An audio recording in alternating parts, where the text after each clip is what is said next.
Hello aspirants, welcome to daily news analysis of The Hindu and Indian Express. Today date is 23rd January, so let's get started. And before starting, let me tell you कि हम लोग आज तीन topic देखेंगे mains 450 plus series में. One is about India post act जो इसमें changes किए गए हैं. ठीक, इसके अलावा टेलीकम्युनिकेशन एक्ट. ये टेलीकम्युनिकेशन कहीं ना कहीं प्रोबेबल टॉपिक बनता है आपके मेंस 24 के लिए.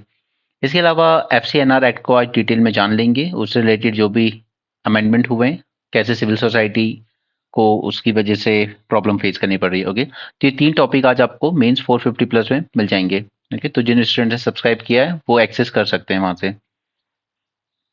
ऑलराइट, यहाँ पर एक न्यूज़ है क्योंकि गवर्नमेंट ने क्या किया है कि जो बीएसएफ की ऑपरेशनल रेंज होती थी उसको बढ़ाकर 15 से 50 किलोमीटर कर दिया है, जो कि पंजाब और बंगाल इन दो स्टेट्स को पसंद नहीं आ रही है. क्यों? क्योंकि इनकी ज्यूरिसडिक्शन इतनी एक्सटेंड कर दी गई है, तो ultimately police and law and order ये स्टेट गवर्नमेंट का सब्जेक्ट होता है, स्टेट डोमेन में आते हैं, तो फिर इनकी फंक्शनिंग पर दिक्कत होगी. ठीक है, बीएसएफ की वजह से. सो इफ दी तो यहाँ पर सुप्रीम कोर्ट में केस गया है, आप एग्जामिन करेगा border state have to be treated alike while demarcating the area of jurisdiction of the PSF. Okay, तो कोर्ट उस पर जो भी बात कहेगा वो हम देख लेंगे. नेक्स्ट, मैंने आपको मॉल्डिव के केस में बताया था कि इंडिया की हाइड्रोलॉजिकल एग्रीमेंट खत्म किया उसने. ठीक है, इंडियन शिप्स उसमें और नहीं कर पाएंगी मॉल्डिव के आसपास अपने exploration. But there has been a steady rise in the deployment of Chinese research vessels in the Indian Ocean region. और मैंने मॉल्डिव के साथ ब्रेनस्टॉर्मिंग की थी, उसमें मैंने आपको अच्छे से बताया था इसके बारे में कि ये चाइना यूज करता है as a research vessel, but ये कोशिश करता है कि पूरे इंडियन ओशन की मैपिंग की जा सके. इंडियन नेवी के जो भी एसेट्स हैं जहां भी उनकी नज़र रखी जा सके, इंडिया के जो शिप्स वगैरह हैं वो किस स्पीड पे ऑपरेट करते हैं, उनकी स्ट्रैटेजी क्या होती है, वो सब लोकेट करने की कोशिश करता है. ओके, मतलब साइंटिफिक रिसर्च के नाम पर वो अपनी पूरी स्ट्रैटेजिक रिसर्च कंक्लूड करता है. ठीक है, राम मंदिर कल बन ही चुका है, तो उससे रिलेटेड काफ़ी सारी चीज़ें हैं यहाँ पर. ये है apex court to decide if centre encroached on Punjab's domain.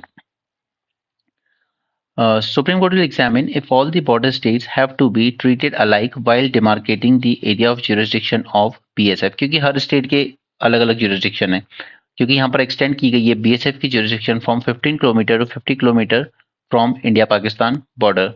Okay, so it is like virtually stripping the state and its police of its power.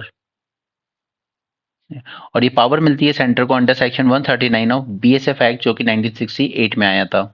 A more proactive control on trans-border crimes in conjunction and cooperation with the state police. इसके purpose के लिए ये act बनाया गया था, BSF establish की गई.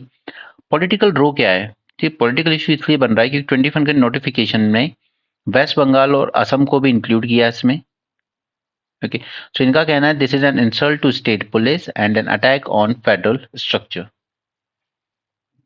Right, but ऐसा नहीं है कि सिर्फ पंजाब और बंगाल, ऐसा नहीं है. ठीक है, गुजरात में भी अगर हम देखेंगे तो बीएसएफ की जुरिस्डिक्शन 80 किलोमीटर तक लाई करती है. राजस्थान में देखेंगे तो 50 किलोमीटर तक लाई करती है. ओके, और ये अलग अलग क्यों है? क्योंकि देखिए सभी स्टेट की ज्योग्राफी अलग अलग है. गुजरात की अगर हम बात करें तो वहाँ पे काफ़ी सारा मार्श लैंड वगैरह होता है उधर बॉर्डर के आसपास. ठीक है, सर क्रीक वगैरह भी आप जानते हो. राजस्थान की बात करें, डेजर्ट एरिया काफ़ी आ जाता है. तो उस हिसाब से सभी स्टेट की अलग अलग रखी गई है. दिस इज डिप्रेसिंग न्यूज कि 23 में 1088 फार्मर्स कमिटेड सुसाइड. ओके, और अब जरा याद कीजिए कि कॉर्पोरेट्स का 14.5 लाख करोड़ रुपीस बैंकों ने माफ किया है. बट ये फार्मर की सुसाइड का सबसे बड़ा रीजन क्या है? Bank loan. क्रॉप फेलियर हो जाता है, बैंक लोन नहीं चुका पाते हैं, उनकी जमीनें कई बार कब्जा कर ली जाती है बाय बैंक्स. ठीक है, अब ये कॉर्पोरेट जब दिवालिया होते हैं तो इनकी पर्सनल वेल्थ पे कोई असर नहीं पड़ता. सिर्फ जिस कंपनी के लिए इन्होंने लोन लिया होता है वो दिवालिया हो गई है तो आप इसको इंसॉल्वेंट डिक्लेयर कर दिए. और फिर मैंने आपको एक आर्टिकल में ये भी बताया था कि रिलायंस इंडस्ट्रीज का एग्जांपल दिया था मैंने आपको, जहां पर उसने ऑलमोस्ट ऑलमोस्ट 49.5 थाउजेंड करोड़, ठीक है, ऑलमोस्ट 50,000 करोड़ का लोन लिया था. उसके बाद उसने डिक्लेयर किया कि हम दिवालिया हो चुके हैं, हम नहीं चुका सकते. और फिर 450 करोड़ रुपए की रिस्ट्रक्चरिंग की गई और सिर्फ 450 करोड़ रुपए दिखाकर बाकी का लोन राइट ऑफ कर दिया गया. यानी कि आप कह सकते हो कि 0.7% पैसा भी वापस रिटर्न नहीं किया गया बैंक को, और राइट ऑफ करवा लिया गया in the name of insolvency and bankruptcy. Okay, तो एक तरफ कॉर्पोरेट्स हैं, दूसरी तरफ फार्मर्स हैं, और ये डेटा है आपके सामने। यहाँ पर सुप्रीम कोर्ट ने कहा है कि आप रिलीजियस इवेंट सिर्फ इसलिए डिनाई नहीं कर सकते किसी को कि उस एरिया में जो डोमिनेंट लोग जो डोमिनेंट जो पॉपुलेशन है वो किसी और रिलीजन की है, से फॉर एग्जाम्पल क्रिश्चियन है, ठीक है। तो ऐसा नहीं है कि वहां रह रहे हिंदू लोगों को उनके जो यज्ञ हवन होने हैं या उनको अगर कोई अपना जुलूस निकालना है तो आप उसकी परमिशन डिनाई करोगे, ठीक है। ऐसे ही कुछ हुआ तमिलनाडु में। Supreme Court clarified that dominant concentration of a religious community in an area or a neighborhood could not be ground for police or state authorities to deny permission to another religious community to hold prayer meeting or public events there. Police order prohibited the conduct of Sankalp Yagam event in front of Shri Bhagwat Yaman temple, ठीक है। और deny क्यों की गई कि यहाँ पर predominantly Christian लोग रहते हैं, ये कोई बेसिस नहीं बनता डिनाई करने का। That's what court said. ये मैं आपको बता ही चुका हूँ पहले, चाहे वो आंध्र प्रदेश हो, महाराष्ट्र हो या फिर यूपी हो, सभी जगह पर आंगनबाड़ी महिलाओं की सैलरी बहुत कम दी जाती है। इनफैक्ट जो गवर्नमेंट खुद कहती है कि मिनिमम वेज होना चाहिए 12,000, उससे भी कम दी जाती है। And they are always like overburden with the work, but उसके बाद भी उनको अपनी बात कहने के लिए प्रोटेस्ट करना पड़ता है। So around 1.6 lakh workers and helpers have been on statewide strike in Andhra Pradesh. Okay.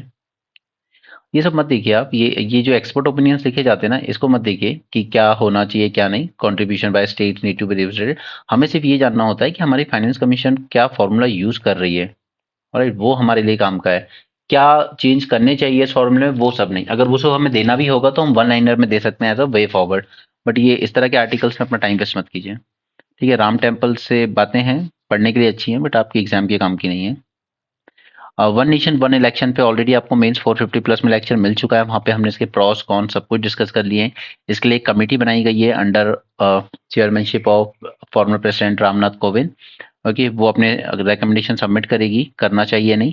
इसके पीछे सबसे बड़ा रीजन दिया जाता है कि बार बार के इलेक्शन से एक्सपेंडिचर होते हैं और मॉडल कोड ऑफ कंडक्ट बार बार उसमें आता है, ठीक है, बार बार अप्लाई हो जाता है, तो उस वजह से हमारी जो गवर्नेंस है उसमें डिले हो जाती है चीज़ें, ठीक है।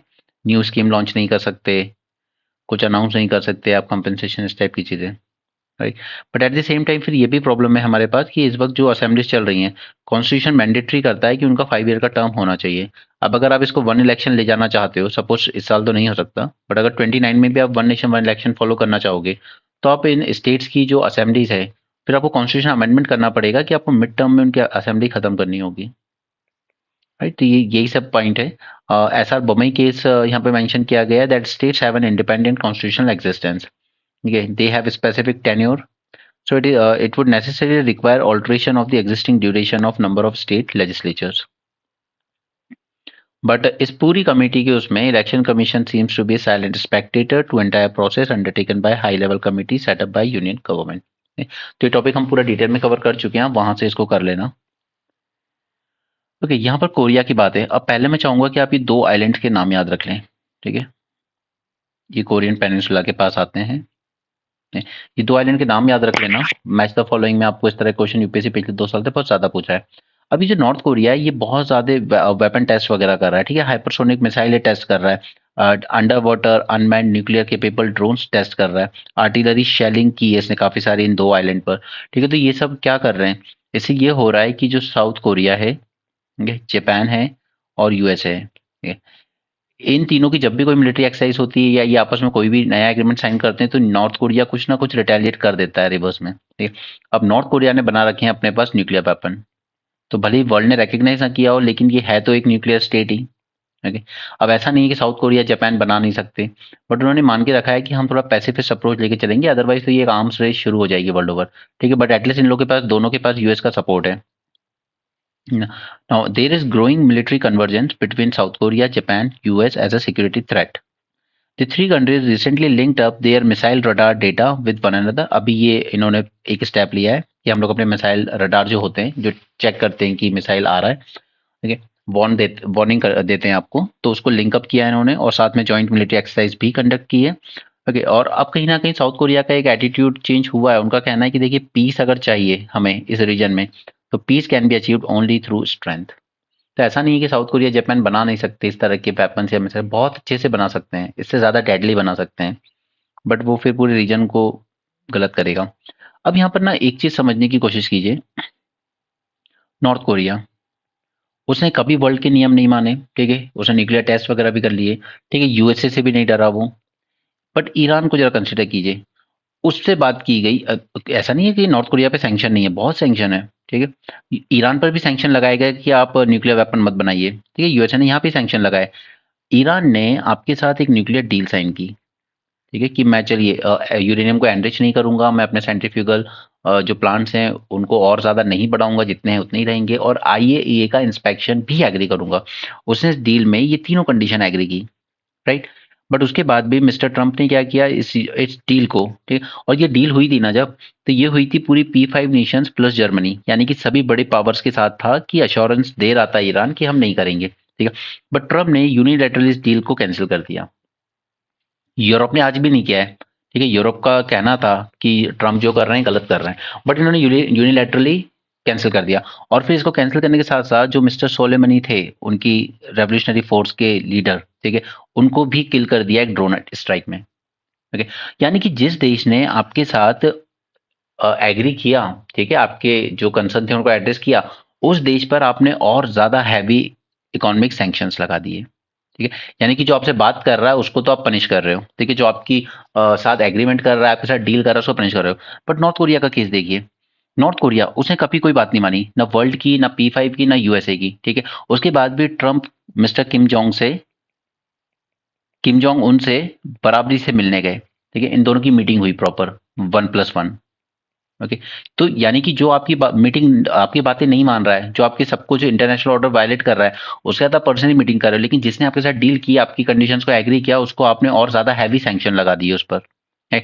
तो इस चीज ने कहीं ना कहीं नॉर्थ कोरिया यानी कि किम जोंग उनको क्लियर मैसेज दिया कि अमेरिका आपसे तभी बात करेगा जब आप इक्वल टर्म्स पे आओगे उसके साथ, ठीक है। ईरान ने नहीं बनाया न्यूक्लियर वेपन, सपोज अगर ईरान यहाँ न्यूक्लियर वेपन पहले बना चुका होता, उसके बाद सैंक्शन लग गए होते, उसके बाद हटाने के लिए नेगोशिएट करता, तो अमेरिका तमीज से पेश आता, ठीक है। लेकिन उसने नहीं बनाया, तो आपने बराबरी से बात नहीं की, उसको और ज्यादा क्रश करने की कोशिश की। यहाँ इसने न्यूक्लियर वेपन बना लिया पहले से, ठीक है, तो आप आ गए इक्वल टर्म्स पे बात करने, है। यानी कि ये जो अमेरिका ने जो वर्ल्ड को मैसेज दिया ना, कि मैं इक्वल लोगों के साथ तो इक्वली बात कर लूंगा, आप भी न्यूक्लियर स्टेट हो, मैं भी न्यूक्लियर स्टेट हूँ, मेरे पास भी न्यूक्लियर वेपन है, आपके पास भी है, तो मैं बराबर से बात कर रहा हूँ। लेकिन अगर कोई आदमी आपके कंसर्न को एड्रेस पहले ही कर रहा है, तो उल्टा आपने उसको और ज्यादा हैविली पनिश किया, ठीक है? तो ये कुछ ऐसे मैसेज हैं, खासकर ये ईरान वाला, कि कोई भी कंट्री अब ये मान के चलती है कि यूएसए के साथ बात करनी है तो बराबरी से करना। अगर आपने पहले से उसे कंसर्न एड्रेस करने की कोशिश की ना, तो वो आपको और ज्यादा क्रश करेगा। और यही किम जोंग उनको इसलिए कहा जाता है कि ये लोग भले कह लें इसको कि सन की है, तानाशाह है, नहीं, बट वो उतना ही समझदार भी है। वो समझ रहा था कि अमेरिका के साथ अगर मैंने डील करना शुरू कर दी कि चलो मैं नहीं बनाऊंगा न्यूक्लियर वेपन, तो ये लोग मुझे कुचल देंगे, ठीक है। और इसके यहाँ पर राजघराना चल रहा है, और ये तो हमें अमेरिका तो हमेशा से है कि ये राजघराना खत्म हो तो दोनों नॉर्थ कोरिया साउथ कोरिया को मर्ज करके एक कंट्री बनाई जाए, ओके। अब ऐसा नहीं कि नॉर्थ कोरिया ने कभी कोशिश नहीं की, पहले नॉर्थ कोरिया ने it was open to diplomatic engagement till 94, ठीक है। उसने क्लिंटन जब थे प्रेसिडेंट, तो उनके साथ एक फ्रेमवर्क एग्री भी किया था कि मैं फ्रीज कर दूंगा अपने न्यूक्लियर रिएक्टर्स को, मैं नहीं बनाऊंगा ये सब। बट ये कोलैप्स कर गया बाद में जॉर्ज बुश के टाइम, जब उसको लगा ना, नॉर्थ कोरिया ने बहुत जल्दी रियलाइज कर लिया था कि इनका एक प्रेसिडेंट मेरे साथ एग्रीमेंट करके जाएगा और दूसरा प्रेसिडेंट को हटा देगा, ठीक है। ओबामा एग्रीमेंट करके गया, ट्रंप ने हटा दिया, और यहाँ पर बिल क्लिंटन ने एग्रीमेंट करके गया, जॉर्ज बुश जूनियर ने हटा दिया, ठीक। तो वो समझ गया था कि पहले वेपन बना लो, उसके बाद देखेंगे बात करनी है अमेरिका से या नहीं करनी है। लिबिया हो, इराक हो, इस पे क्या किया अमेरिका ने, ये कहकर कि इनके पास न्यूक्लियर वेपन है, वेपन ऑफ मास डिस्ट्रक्शन बना रहे हैं ये लोग, और आपने इन्वेट कर दिया इराक को। बाद में आईएई ने जब सद्दाम हुसैन के मरने के बाद इंस्पेक्शन किया, उन्होंने कहा हमें कुछ नहीं मिला ऐसा। ईरान के साथ आपने यही किया। तो ये सब एक्सपीरियंस दिखाते हैं नॉर्थ कोरिया को that there is no incentive to give up on nuclear weapon, पहले वेपन बनाएंगे, ठीक है। Pyongyang has ruled out, it ruled out the talk of denuclearization of Korean Peninsula and has taken measures to strengthen ties with China and Russia. But ultimately इस पूरे reason के लिए there is need to dial down the tensions and rebuilding confidence in inter-Korean relation should be the immediate priority for all stakeholders. और तो आपको ये issue समझ में आया होगा। ये पूरे आर्टिकल में यहाँ पर बस यही कह रहे हैं कि हमें एनर्जी ट्रांजिशन करना है, उसके लिए सबसे ज़्यादा ज़रूरी है हमारे पास, हमारे लिए ग्रीन एनर्जी, ठीक है? अब वो चाहे रिन्यूएबल एनर्जी से आ जाए, सोलर और विंड से, या चाहे जो हाइड्रोजन एनर्जी वगैरह की हम बात करते हैं वहाँ से आ जाए, ठीक? बट इन सब के लिए हमें एक चीज़ की ज़रूरत है, वो है बैटरी स्टोरेज। ठीक? इसके बिना चीज़ें नहीं बदलेंगी। ने वी वांट टू डिकार्बोनाइज़ का पावर सेक्टर। अच्छा, हमने डिकार्बोनाइज़ेशन हमें हर सेक्टर करना होता है, ठीक है? ये इलेक्ट्रिसिटी हो गया हमारा फ्यूल एनर्जी वाला, ठीक है? एग्रीकल्चर का भी करना होता है, ट्रांसपोर्टेशन का भी करना होता है।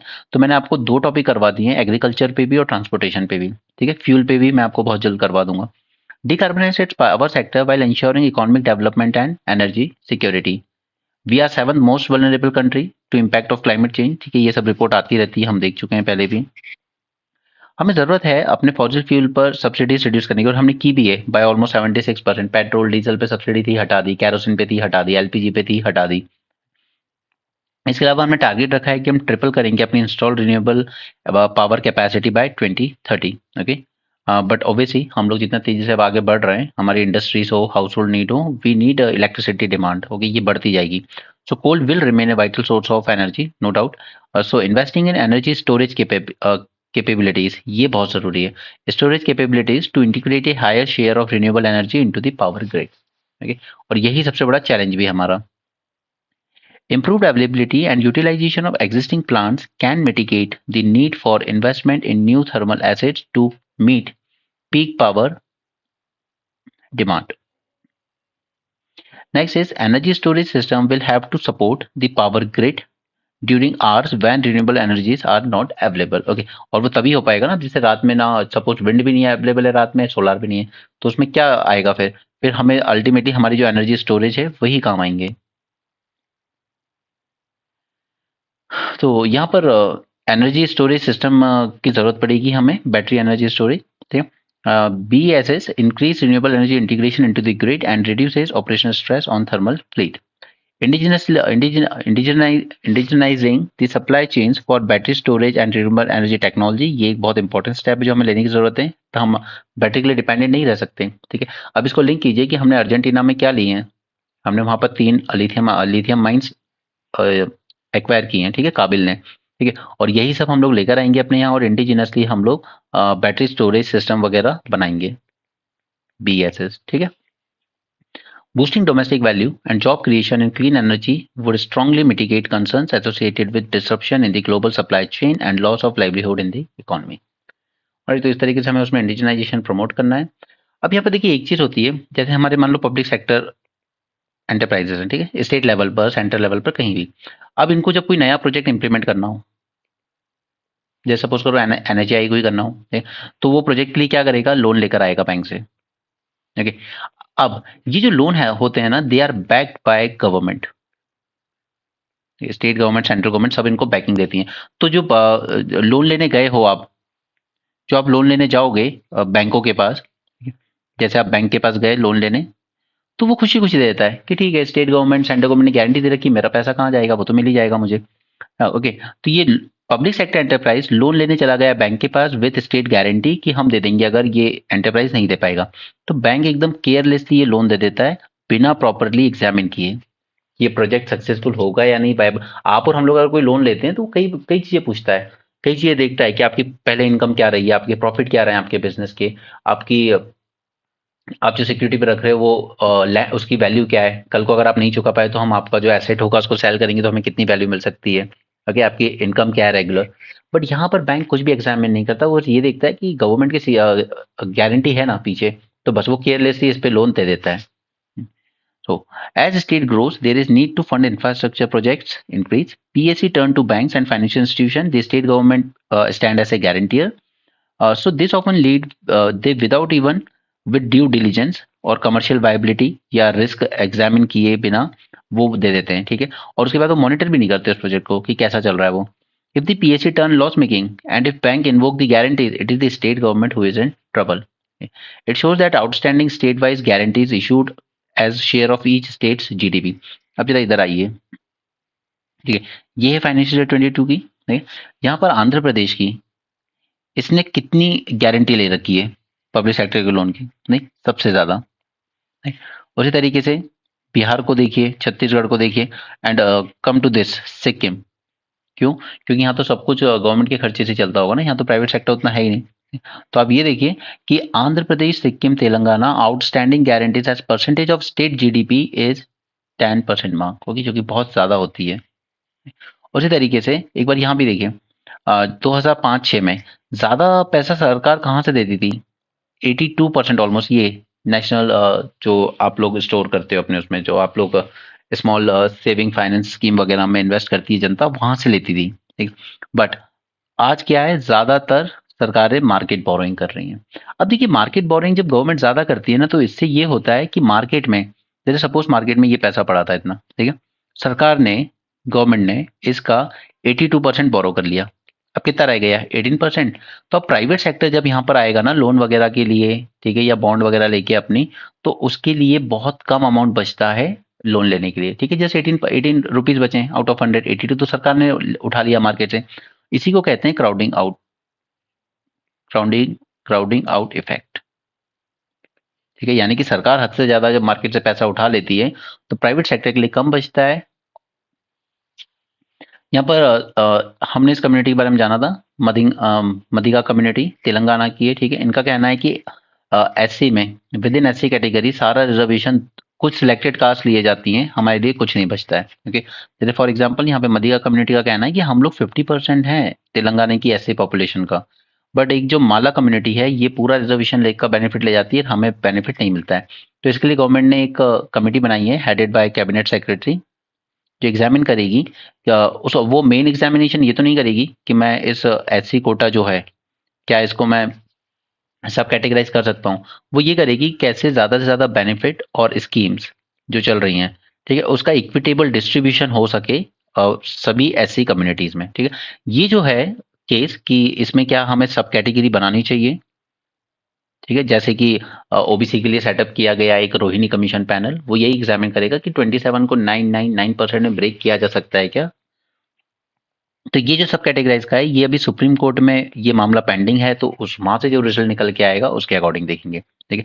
National commission of scheduled caste and scheduled tribe had in 2005 maintained that nothing in constitutions article 341 and 342 explicitly prevent parliament from सब कैटेगराइजिंग एससी और एसटी। तो गवर्नमेंट बिल्कुल कैटेगराइज कर सकती है अगर उसको करना होगा तो, ठीक है। बट उसके लिए जरूरी है कि आप पहले पूरा पॉपुलेशन का डेटा लाइए, सोशियो इकोनॉमिक सेंसस आपको कंडक्ट करना होगा, तभी आप डिसाइड कर पाओगे कहाँ कितना ब्रेक करना है। एफसीआर रजिस्ट्रेशन की बात है तो मैं आपको ये दोनों अमेंडमेंट्स आज करवा दूंगा 2010 में और 2022 में, ठीक है। यहाँ पर सिर्फ ये देख लेते हैं कि ये दो ऑर्गेनाइजेशन न्यूज में बने हुए हैं, centre for policy research and world vision India, ये चिल्ड्रंस के लिए काम करता था, ये इकोनॉमिक इश्यूज वगैरह को एग्जामिन करता है, उस पर अपनी रिसर्च पब्लिश करता है, ठीक है। तो इनके सर्टिफिकेट जो हर 5 साल में रिन्यू कराने होते हैं। अब आपको, पहले ऐसा था कि एक बार मिल गया तो लाइफ टाइम चलेगा, अभी आपको गवर्नमेंट ने कहा है 5 साल में रिन्यू कराइए आप, ठीक है। और यहाँ पर एफसीआरए आया कब था? ये आया था इमरजेंसी के टाइम 1976 में, ताकि फॉरेन से पैसा ना दिया जाए इन एनजीओज को टू क्रिएट प्रॉब्लम और political interference in India, okay. Foreign funding का पॉलिटिक्स में इंटरफेरेंस रोकने के लिए किया गया था, क्योंकि कोल्ड वॉर का टाइम था, किसी एक पॉलिटिकल पार्टी को रशिया सपोर्ट कर रहा है, किसी को यूएसए कर रहा है, फंडिंग दे रहा है उनको एनजीओ के थ्रू, चुनाव जीत रहा है, फिर अपने हिसाब से मैनिपुलेट कर रहा है। To ensure that such funds do not adversely affect the country's internal security, it is compulsory to register under Act enacted in 1976. 1976 Act was repealed and replaced with new legislation in 2010. It was further amended in 2020. The registration is now valid for 5 years and you have to apply for renewable. Okay, the validity is just 5 years. Since 2015, FCRA registration of more than 16,000 NGOs have been cancelled for violation of FCRA Act. So these NGO sectors in India are vulnerable to the risk of money laundering and terrorist financing.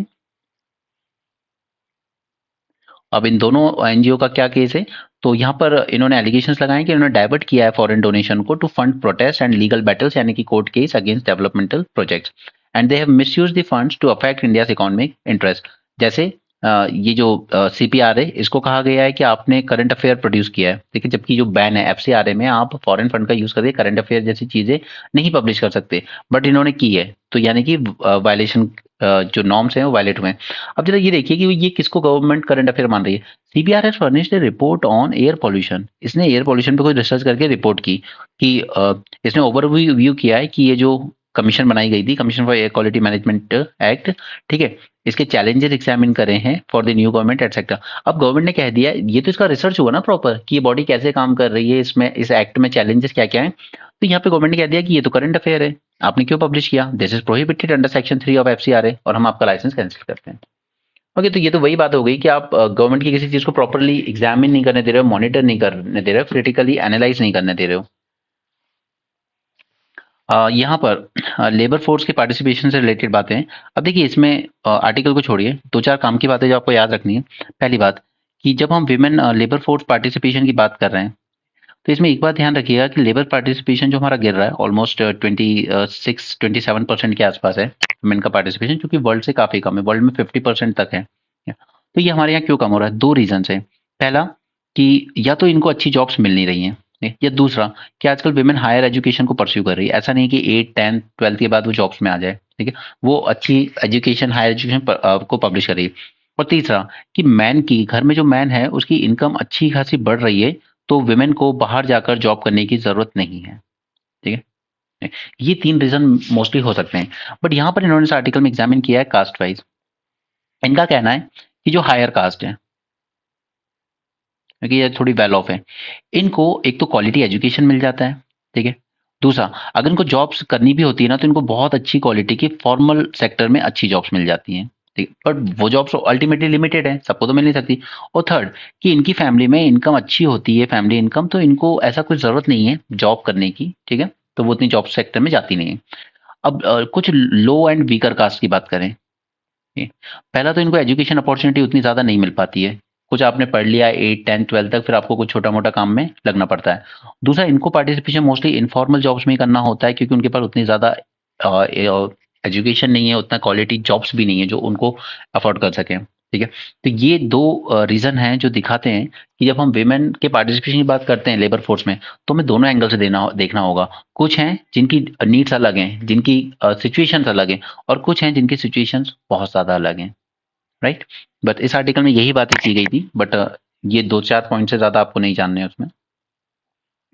यहाँ पे ये मिताई का case हम समझ ही चुके हैं, ये एमएलएस वगैरह जो कह रहे हैं कि कुकीज़ को निकालिए बाहर, ठीक है। उद्धव फैक्शन, ये मैं आपको समझा चुका हूँ कि यहाँ पर कोर्ट गई है अब उद्धव ठाकरे की जो टीम है कि स्पीकर का जो डिसीजन आया वो बहुत गलत है। वो स्पीकर का डिसीजन मैं आपको पूरा पहले समझा चुका हूँ, ठीक है।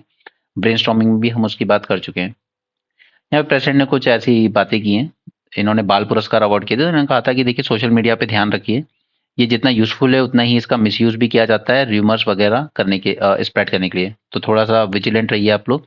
एंड ये इलेक्ट्रॉनिक्स गैजेट्स वगैरह की यूज़ की वजह से बच्चों में डिक्लाइन हो गई है फिजिकल एक्टिविटीज़, तो इस बात का भी ध्यान रखने की ज़रूरत है। बाल बाल पुरस्कार दिया जाता है in the age group of 5 to 18 years.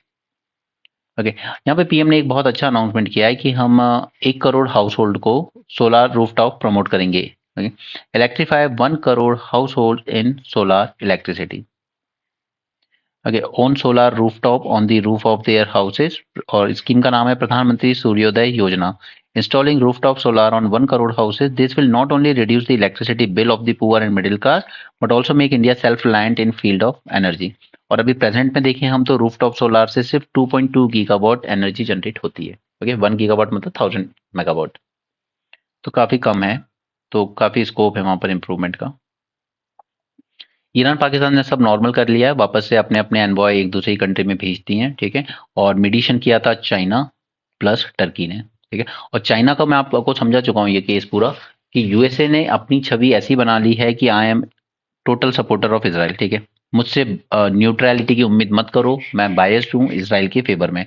तो कहीं ना कहीं चाइना उस डोमेन में स्टेप इन कर रहा है कि मैं एज अ मीडिएटर वर्ल्ड के सामने आना चाहता हूँ, ठीक है? और उसने ये करके भी दिखाया है। उसने सऊदी अरेबिया और ईरान में, ठीक है, रैप्रोचमेंट कराया था, उसने उनके डिप्लोमेटिक रिलेशन फिर से स्टैब्लिश कराने की कोशिश की। दूसरा, म्यांमार में मिलिट्री और उनकी जो एथनिक लोग थे, ठीक है, उनकी जो एक आर्मी लड़ रही थी, इन दोनों के बीच भी उसने एग्रीमेंट कराया और सीज फायर कराया। तीसरा, उसने खुद फिलीपींस के साथ भी सीज फायर किया है कि देखिए हम लोग ये जरा साउथ चाइना सी में जो ट्रबल चल रहा है इसको बैठ के आराम से बात करते हैं, ठीक है। तीन तीन जगह पे उसने दिखाया है कि मैं मीडिएशन कर सकता हूँ, ठीक है। जो यूएसए करता है आज तक वो मैं बेटर कर सकता हूँ, वो तो बायस्ड हो चुका है, ठीक है। बस इसको प्रॉब्लम है इंडिया से ही, सिर्फ इंडिया के साथ ही तमीज से बात नहीं करता है, बाकी सबसे ये प्यार मोहब्बत से बात करता है। यहाँ पे यूएन का कहना है कि Taliban is enforcing restrictions on single unaccompanied women, ठीक है, और उसने तो इसके यहाँ रिस्ट्रिक्शन भी लगा दी है कि आप शायद क्लास 6 से आगे नहीं पढ़ सकते। कैनिबीस, ठीक है, वी ऑल नो क्या होती हैं। इसमें इन लोगों को एक कंपाउंड मिला है जिसका नाम है THCBD। It have a potent antibiotic effects, okay, और ये AMR मैं ऑलरेडी आपको पूरा लेक्चर दे चुका हूँ, मीन्स 450 प्लस में एंटी माइक्रोबियल रेजिस्टेंस, ठीक है, उसमें मैंने ये सारे बता दिए हैं, कुछ नाम भी बताए आपको माइक्रोब्स के जो आपको प्रॉब्लम से पूछे जा सकते हैं, और कुछ एंटी माइक्रोबियल ड्रग्स के भी नाम बताए जो प्रॉब्लम से पूछे जा सकते हैं, ठीक है। तो उसी में से एक होता है सेफाइलोकोकस ऑरिस, तो इसको काउंटर कर सकता है ये THCBD जो हमें मिलता है कैनिबीस में, ठीक है। तो मैं AMR डिस्कस नहीं करूंगा आपके साथ, फिर से कर चुका हूँ ऑलरेडी, वहां से देख लेना। नाउ इन्हें मिला है phyto cannabinoids, A class of compound found in cannabis plant जिसमें एंटीबायोटिक प्रॉपर्टीज मिली है। मैं और AMR हम कहते किसको हैं, तो AMR is when bacteria virus fungi parasites no longer respond to medicine use to treat them, तब हम कहते हैं कि ये एंटीमाइक्रोबियल रेजिस्टेंस डेवलप कर लिए इन्होंने। These include the formation of biofilms. अब बायोफिल्म्स का याद रख लो, यूपीएससी इस तरह के क्वेश्चन बहुत उठाता है in between the lines. Biofilms क्या है, thin sheets of bacterial colonies that are more resistant to antibiotics than when separated, and cellular mechanism called efflux pumps that flush drugs out from cell, ठीक है। तो ये point आपके prelims के लिए बहुत इंपॉर्टेंट है। बाकी AMR आपके साथ में पूरी तरह डिस्कस कर चुका हूँ, I am not taking it again, means 450 वाले वीडियो से देख लेना। चलिए इंडियन एक्सप्रेस देख लेते हैं। वैसे इसमें काफी सारा अयोध्या और राम मंदिर से रिलेटेड आया, तो वो सब नहीं देखेंगे हम।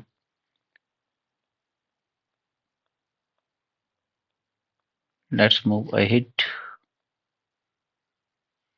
यहाँ पर abrogation of suspension of operation, अभी सस्पेंशन ऑपरेशन किया गया था कुकी मिलिटेंट्स के साथ। चलिए ना असम राइफल आपके अगेंस्ट कुछ ऐसे वायलेंट एक्शन लेगी, ना आप वायलेंट अटैक करेंगे हमारे बीच, ठीक है। लेकिन यहाँ पर जो मणिपुर के एमएलए इनका कहना है नहीं नहीं ये कुकीज इसका फायदा उठा रहे हैं और ये लोग सिविलियंस को अभी भी किल कर रहे हैं, तो इसको एब्रोगेट कीजिए इस एग्रीमेंट को, और आर्मी को अच्छे से टैकल करने दीजिए इन कुकीज को। ये हम देख चुके हैं उद्धव ठाकरे वाला case already. PM scheme for rooftop सूर्योदय योजना देख लिया अभी।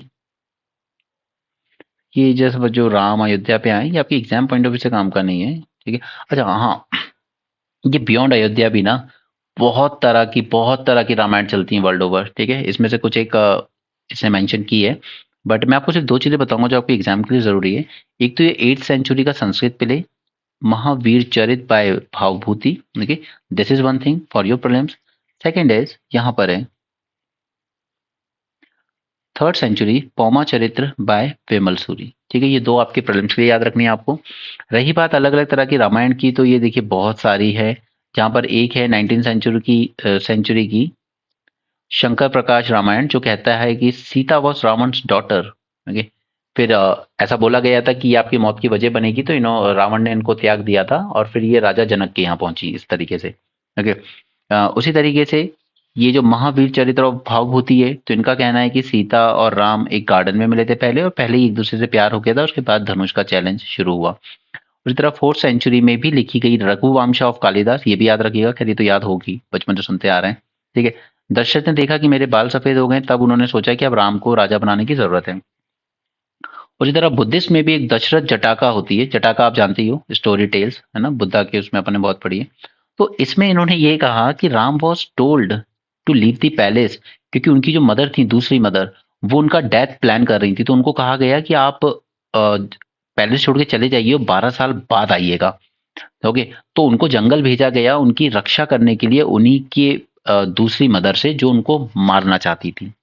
उसी तरह 17th सेंचुरी में सिन्हलीस एक रामायण है, कोहम्बा यकमा, ओके। वो भी इसी तरह की कुछ बातें करते हैं, ये कि यहाँ पर Ram goes to forest to escape the ill effects of planet Saturn, वो शनि देव से बचने के लिए जंगल में गए थे, okay. He has to take the form of an elephant and while he is away Ravan abduct Sita, okay. In this version Sita has 3 children not 2। उसी तरह तमिल सॉन्ग अलवर, ठीक है, उसमें काफ़ी सारी बातें लिखी है मंथरा को लेकर। उसी तरह पौमा चरित्र और विमल सूरी, ये तो आपको नाम याद रखना ही है, इसको लेकर भी अलग-अलग चीज़ें लिखी गई हैं। और उसी तरह कथा सरित सागर 10th सेंचुरी में लिखी। इसमें कहा गया कि सिर्फ एक ही बेटा था सीता जी का, दैट इज़ लव, ठीक है? बट वो कहीं गायब हो जाता है, तो वाल्मीकि रिक्रिएट कर देते हैं एक कुश नाम की घास को यूज़ करके, ठीक है? रिक्रिएट कर देते हैं लव को कुश ग्रास का यूज़ करके, तो इस तरीके से उनके 2 बेटे हो जाते हैं। असम में अद्भुत रामायण चलती है रघुनाथ महंत की। इन्होंने लिखा है कि सीता जी जब धरती में समा गई तो उन्होंने वासुकी नाग को भेजा कि बच्चों को लेकर आओ, तो वो एब्डक्ट करके ले गए वासुकी नाग लवकुश को। फिर हनुमान जी वासुकी से वापस लेने गए बच्चों को, लड़ाई हुई, फिर सीता जी ने एग्री किया कि ठीक है ले जाओ बच्चों को, I will visit them secretly. ठीक है, तो रामायण हम लोग मोस्टली वही मानते हैं जो टीवी में देख लिए मोस्टली लोगों ने, ठीक है, बट बहुत अलग अलग तरह की रामायण है, राइट।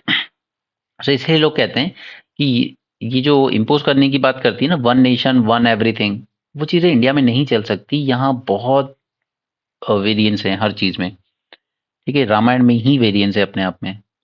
ये सिर्फ पीएम मोदी जी की तरफ से एक आर्टिकल है, आप लोग खुद से अगर पढ़ना है पढ़ लेना, बट अभी एग्जाम के लिए कोई काम का नहीं है, इसलिए मैंने उसको नहीं लिया है। हाँ, यहाँ पर अब आपको पता है कि एक स्कीम चलती थी MEIS, ठीक है, मर्केंडाइज यानी गुड्स सेक्टर के लिए, जहाँ पर इंडिया क्या करता था कि जो भी इनबिल्ट सब्सिडी, सपोज कि आपने एक मोबाइल फोन एक्सपोर्ट किया, तो इसको बनाने के लिए आपने काफ़ी सारा रॉ मटेरियल यूज़ किया होगा, ठीक है? तो उसमें जो भी जीएसटी लगा होगा टोटल अब तक, सभी रॉ मटेरियल्स में अलग-अलग लेवल पे, ठीक है? कहीं प्लास्टिक खरीदा आपने जीएसटी भर के खरीदा, ठीक है? आपने कहीं पे ट्रांसपोर्टेशन वगैरह का बिज़नेस है आपका, तो उसमें वैट लगा होगा, ठीक है? इस तरह के जो भी टैक्स वगैरह लगे होंगे इनपुट पे, एक प्रोडक्ट को बनाकर एक्सपोर्ट करने में, ठीक है? तो वो कॉस्ट आपको रिटर्न कर दी जाएगी गवर्नमेंट की तरफ से, ठीक है? ये MEIS थी। फिर इसी को थोड़ा-सा रिस्ट्रक्चर करके दूसरे नाम से लाए गए। तो अब यूएसए, ईयू का क्या कहना था कि ये तो एक तरह की एक्सपोर्ट सब्सिडी है, कि आप ये सब रिटर्न करके इनको ये कह रहे हो, देखिए आपका मोबाइल की इतनी कीमत तो आपको वापस दे दी, तो अब आप ये मोबाइल सस्ता बेचो, चीप प्राइस पे एक्सपोर्ट करो। अब चीप प्राइस पे एक्सपोर्ट करोगे तो यूएसए, ईयू में जाके हमारे मोबाइल जो होंगे वो कंपैरेटिवली सस्ते होंगे, चीप होंगे, ठीक है? जबकि दूसरी कंट्री से जो आ रहे हैं वो महँगे हैं, क्योंकि उनके यहाँ ऐसी कोई स्कीम नहीं है। तो ये लेवल प्लेइंग फील्ड को अफेक्ट करता है, यानी कि डब्ल्यूटीओ के जो फेयर ट्रेड नॉर्म्स हैं उनको वायलेट कर रहा है। ओके, तो ये MEIS के अगेंस्ट इन्होंने डब्ल्यूटीओ में केस किया था, और फिर हमने इस स्कीम को रिफॉर्म किया। तो हमने स्कीम लेकर आए फिर रेमिशन of duties and taxes on exported products, ठीक है? प्रोविजन सब सेम है स्कीम के, सिर्फ नाम बदला, ठीक है? तो यूएस और ईयू को इससे भी प्रॉब्लम हुई। तो इन लोगों ने क्या किया कि काउंटर वेलिंग ड्यूटी लगा देंगे इंडियन प्रोडक्ट्स पे, 4 प्रोडक्ट पे लगाई मोस्टली। अब काउंटर वेलिंग ड्यूटी क्या होती है कि हमने प्रोडक्ट हमारा फॉरेन में सस्ता बिके, उसके लिए हमने क्या किया, इनको इंसेंटिव दे दिए, ओके, कंपनीज को। तो अब ये लोग क्या करेंगी, इनके यहाँ पर जो कॉस्ट आ रही होगी, ठीक है, ये वैसे ही है जैसा कि CBM को हमने समझा था, कार्बन बॉर्डर एडजस्टमेंट मैकेनिज्म को, ठीक है? तो उसी तरह जब इंडिया का प्रोडक्ट इनकी बॉर्डर पे पहुंचेगा, तो ये उस पे एक अलग तरह की ड्यूटी लगा देंगे, एक्स्ट्रा कुछ डॉलर की, और ताकि जो हमने सब्सिडी दी है वो न्यूट्रलाइज हो जाए, जीरो कर दी जाए उसको, ठीक है? उसको कहते हैं countervailing duty. Countervailing duty are tariffs on imported goods that are imposed to offset subsidies given by exporting countries government aimed at protecting the domestic industry.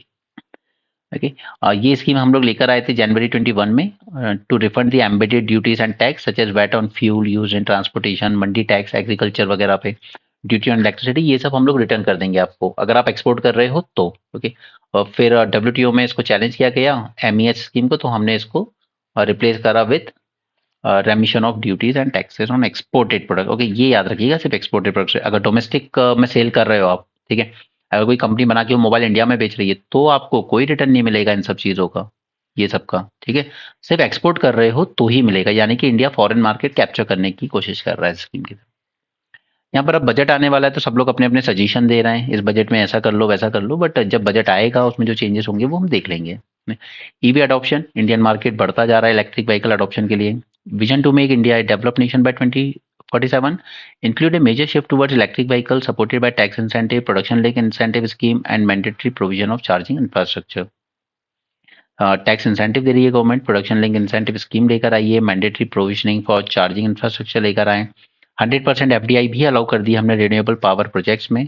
Okay, all this matter for economic growth, social progress, environmental sustainability and good governance. ठीक है, इसके अलावा और भी reform करें government ने, जैसे PM Gati Shakti, unified logistic interface platform to show, ये सब इन लोगों ने इस मीटिंग में दिखाया है। ओके, यहाँ पे डेवॉस डेवॉस समिट से क्या निकल गया है? डेवॉस समिट से 5 मेजर चीज़ें निकली हैं। फर्स्ट, आर्टिफिशियल इंटेलिजेंस को रेगुलेट करने की ज़रूरत है। There is fear of job loss, risk of impersonation, misinformation and inequalities can potentially worsen. उसी तरह वॉर अनसर्टेनिटी पे, there is risk of fragile geopolitical situation, war in Middle East and Europe, threat to global supply chain, uncertainty and food security. Climate change, business to adopt the climate change and for countries to unite to fight against it, ये सब बोला गया है। There is need to allocate resources correctly in fight against climate change. China की economy की बात करें तो ये स्लो डाउन हो रहा है यहाँ पर। मोस्टली अमेरिका जो अटेम्प्ट कर रहा है सेमीकंडक्टर पे बैन लगाना, एक्सपोर्ट नहीं करना चाइना में एंड सो ऑन, तो उसकी इकोनॉमी में एक स्लो डाउन देखने को मिल रहा है। इंडिया की बात करें तो इनका मानना है कि इंडिया वाकई ट्रांसफॉर्म हो रहा है बहुत rapidly, okay, technology, talent, health care, हर फील्ड में, तो it is worth paying attention to. Inflation से रिलेटेड, ये फूड इन्फ्लेशन देखिए ऊपर नीचे होता रहता है। इन्फ्लेशन से रिलेटेड में सारी चीज़ें अपने आपको लेक्चर नंबर 3 में समझा चुका हूँ इकोनॉमी के रिवीजन सीरीज में, तो वो आपको क्लियर होगा सब। यहाँ पर एक वर्ड है बताद्रव थान, ओके, तो राहुल गांधी यहाँ जाना चाहते थे, जा नहीं पाए, बट हम लोग ये जान लेते हैं कि ये है क्या। तो this is site for Assamese Vaishnavites, okay, it is birth place of Vaishnavite संत श्रीमंत शंकरदेव। अभी शंकरदेव की बात हो रही है, शंकराचार्य की नहीं। शंकराचार्य वो 8-9 सेंचुरी वाले, ये शंकरदेव हैं 15 सेंचुरी वाले। ठीक? अब देखिए यहाँ पे 1568 है इनका टाइम ड्यूरेशन, ठीक है, तो आप समझ सकते हो कि ये भी कहीं ना कहीं अकबर के टाइम के रहे होंगे। देखिए अकबर 1556 में आ चुका था गद्दी पे, और यूपीएससी ने ऐसे क्वेश्चन पूछे हैं और अकबर के रिस्पेक्ट नहीं पूछे हैं मोस्टली। ये प्रीच कर रहे थे neo Vaishnavite faith in 15th century, Ek Sharan नाम धर्म। इनका कहना था वर्शिप आप बस लॉर्ड कृष्णा की कीजिए by singing and congregational listening. Society should be based on equality and fraternity, free from caste differences, orthodox Brahmanical ritual and sacrifices. ठीक है, प्रेयर एंड चैंटिंग पे एम्फेसाइज करते थे। इनका धर्म सिर्फ 4 कंपोनेंट पे बेस्ड था, देव, नाम, भक्त एंड गुरु। ये इनके जो मोनास्टिक इंस्टीट्यूशन होते हैं उन्हीं को कहते हैं थान या satras, that dot Assam everywhere, okay. Myanmar और इंडिया की बात है तो फ्री बॉर्डर रिजिम चलती है यहाँ पर। पहली बात तो हमारी बॉर्डर लगती किस किस स्टेट की है, म्यांमार से, याद रखिएगा। सबसे ऊपर अरुणाचल, ठीक है, फिर आता है नागालैंड, फिर आता है मणिपुर, फिर आता है मिजोरम, ठीक है, चारों स्टेट से लगती है। आप इसमें 16 किलोमीटर तक इधर उधर जा सकते हो विदाउट अ वीज़ा। 2018 से इम्प्लीमेंट की गई है। It is also part of India act east policy, but ये डेफर कर दी गई after the Rohingya refugee crisis. Okay, अभी इंडिया म्यांमार की बॉर्डर, ये ऐसा हुआ क्यों है कि एक ही एथनिसिटी के लोग आधे इधर रह रहे हैं आधे उधर रह रहे हैं? देखिए यहाँ पर 1824 से 26 चली थी इंडो बर्मा वॉर, ठीक है, तो ब्रिटिशर्स ने ये बॉर्डर स्टैब्लिश की थी बिना ये देखे कि ये एक ही एथनिसिटी के लोग इधर उधर दोनों तरफ रह रहे हैं, ठीक है, तो वही बॉर्डर इंडिया ने अपना ली और लोग इधर उधर बट गए। इंडिया म्यांमार बॉर्डर ब्रिटिश ने डिजाइन की थी 1826 में without consulting the residents, arbitrarily divided people of the same ethnicity and culture into separate nation. The history of trans-border commerce through customs, border hard, commercial exchange, sustained livelihood and low income economy. It ended up लेकिन इससे हुआ ये कि इससे illegal migration बहुत ज़्यादा हो गया, drug trafficking, gun trafficking, arms trafficking जो कहते हैं ये। यहाँ पे military junta in Myanmar has persecuted Kuki Chin people, और ये मिजोरम के रिश्तेदार हैं, तो कूप के बाद से ये काफ़ी सारे इधर आने लगे इंडिया में, ठीक है, और मिजोरम इनको सेटल भी करने लगा। और मैंने आपको बताया भी था कि सेंटर की 2 डायरेक्शन इन्होंने फॉलो भी नहीं की, ना बायोमेट्रिक्स लिए इन लोगों के और ना ही इन्होंने बॉर्डर को फेंसिंग की। Okay, there is large influx of Myanmari tribals. अब मणिपुर कहता है कि हमारे यहाँ के हिल एरियाज में भी ये लोग आके बस गए हैं, ठीक है, तो ये चीज़ सारी प्रॉब्लम क्रिएट कर रही है मणिपुर और मिजोरम में। ये पोरस बॉर्डर, ये there is frequent misuse of this free border regime, और we need to reduce the drug trafficking, illegal cross border movement, तो इसके लिए होम मिनिस्टर ने कहा है कि इस पूरी बॉर्डर को फेंस किया जाएगा। ओके, ये टॉपिक हम जानते हैं। यहाँ पर हॉस्टेजेस हैं जो इसराइल के अभी भी जो रिलीज नहीं हुए हैं, उनकी फैमिली वाले कल पहुंच गए थे पार्लियामेंट में, ठीक है, उनका कहना है कि आप कोई डील साइन कीजिए हमारे साथ तो लोगों को रिलीज करवाइए। यहाँ पे पाकिस्तान ईरान ने रीइंस्टेट कर लिए अपने एनवॉइस, बस, और बस काफ़ी है, ठीक है। That's it for today's newspaper, and don't forget the brainstorming and mains 450 plus session, ठीक है, क्योंकि वहाँ आप जो पढ़ते हो वो आपका डेली बेसिस पे टाइम तो बचाता ही है, बट आपको वो एक क्लैरिटी देता है, एक थॉरो अंडरस्टैंडिंग देता है हर एक इशू के बारे में, ताकि आपको आप अपने मेंस के लिए और बेटर तरीके से तैयार हो सकें, right. So that's it for this session, thanks for joining, have a great day and keep learning.